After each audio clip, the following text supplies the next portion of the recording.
Rena diam menatap tiga orang yang menatapnya dengan raut wajah tidak biasa. Terlihat dari wajah ayah dan ibunya. Menatapnya tanpa berkedip sedikit pun. Lalu sang kakak yang bahkan menjatuhkan gelas jus di tangannya. "Kamu baik-baik saja, sayang?" tanya Hana khawatir, lalu menaruh punggung tangannya pada kening Rena. "Hehe, iya mam, aku baik-baik saja," ucap Rena, tersenyum canggung. Hana dan Revan bertukar pandang satu sama lain, lalu kembali menatap Rena yang menggaruk tengkuknya karena gugup. Hana menghembuskan nafas pelan, lalu mengusap pipi Rena dengan senyum di wajahnya. "Itu adalah tanda-tanda kamu jatuh cinta, Rena.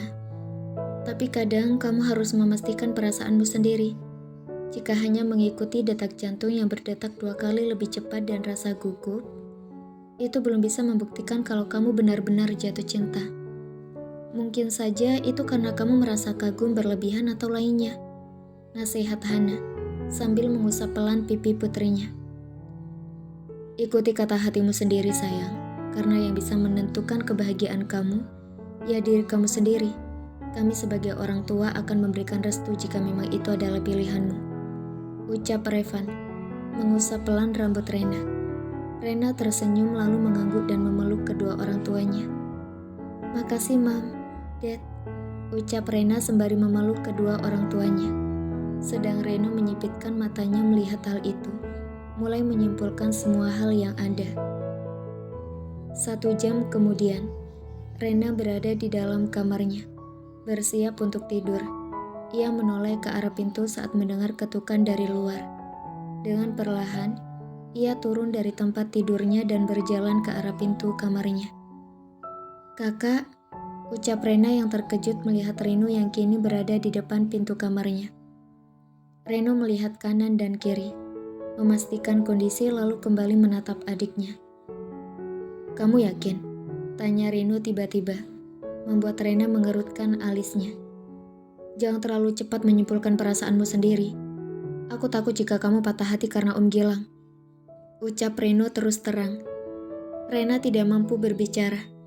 Kakaknya seolah tahu apa yang ia pikirkan dan rasakan. "Kakak bilang apa sih? Ada-ada aja deh," kilah Rena, bersikap setenang mungkin. Reno menghembuskan nafas kasar.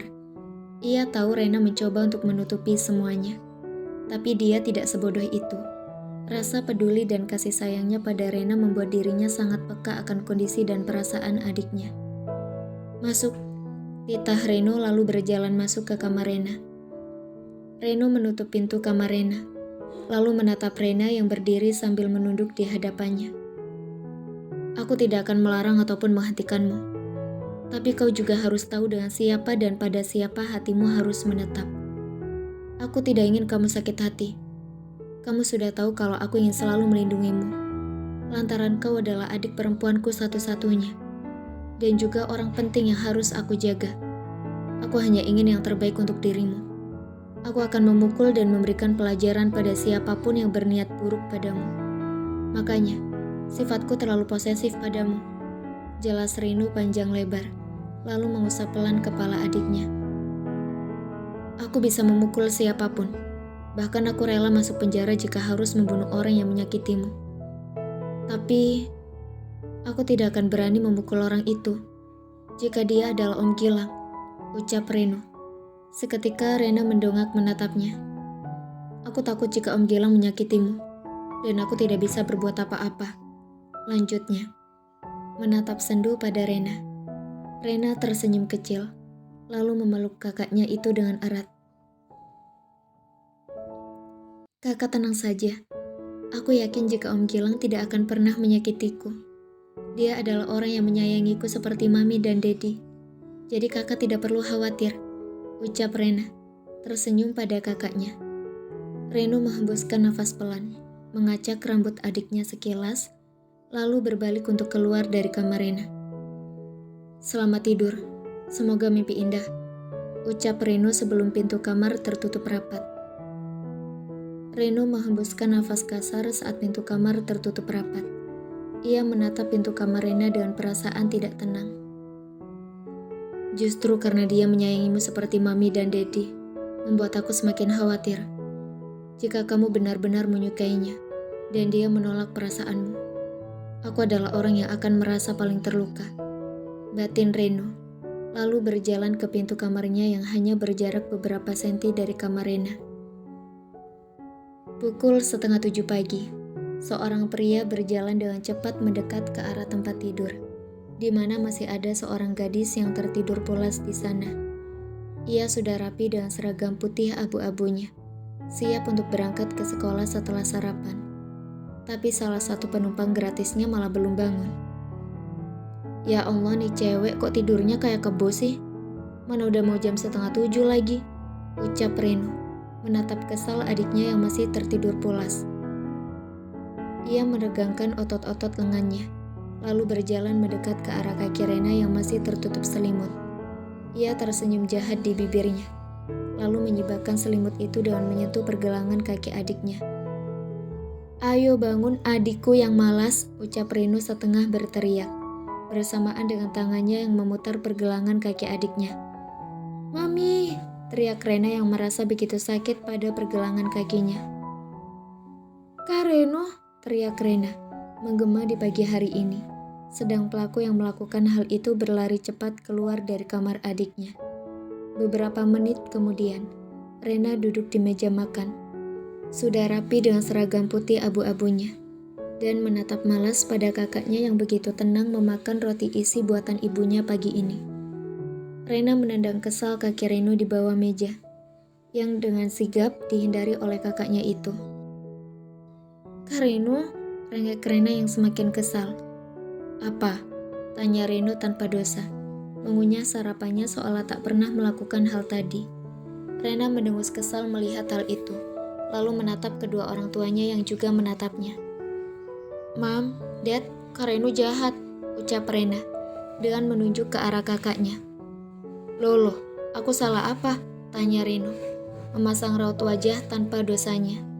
Hana menghembuskan nafas mendengar hal itu, lalu menggelengkan kepalanya. Reno, lain kali jangan bangunkan adikmu. Kamu akan membuat Rena berteriak pagi-pagi jika terus melakukan hal itu, ucap Hana menasehati putranya. Iya Mom, gak lagi, ucap Reno pasrah. Tapi gak janji, lanjutnya lirih yang masih didengar oleh Rena. Mom, rengek Rena. Reno, udah jangan usil sama adik kamu, tegas Revan, membuat Reno mengangguk patuh. Baik Dad, ucapnya, kembali menyantap sarapan paginya. 20 menit kemudian, Rena tiba di sekolah dengan selamat bersama kakaknya. Duduk termenung di kursinya sambil menatap keluar jendela di sampingnya. Rima tengah keluar ke kantin untuk membeli sesuatu yang ia lupa bawa tadi. Kini tinggal Rena di kelas seorang diri menanti bel masuk berbunyi. Rena tersentak saat tiba-tiba seseorang menarik kursi di hadapannya. Ia menoleh dan menatap Dava yang duduk santai di sampingnya. Dava, selamat pagi, sapa Rena yang dibalas senyuman manis oleh Dava. Sama seperti ayahnya, senyuman yang mampu melelehkan wanita manapun yang menatapnya. Tapi Rena sama sekali tidak merasakan apapun, berbeda saat melihat senyum omnya. Lamunin apa sih? Serius banget, ucap Dava, memandang Rena lekat. Gak lamunin apa-apa kok, kamu ngapain di sini?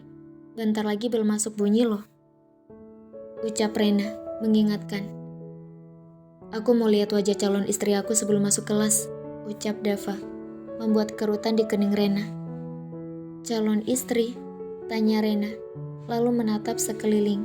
Tidak ada siapapun di sana, kecuali mereka berdua. Dava menahan senyumnya melihat hal itu, lalu dengan beraninya mengacak rambut Rena. Rena hanya diam. Lagi-lagi ia tidak merasakan perasaan apapun saat Dava mengacak rambutnya. Calon istri aku kan kamu, ucap Dava penuh percaya diri. Tiba-tiba Rena tertawa keras mendengar hal itu, menatap Dava yang bingung. Masa depan siapa yang tahu, Dava? Bagaimana kalau aku sukanya sama orang lain dan nikah sama orang lain, bukan sama kamu? Apa yang bakal kamu lakuin? Tanya Rena, menatap Dava yang terdiam karena ucapannya.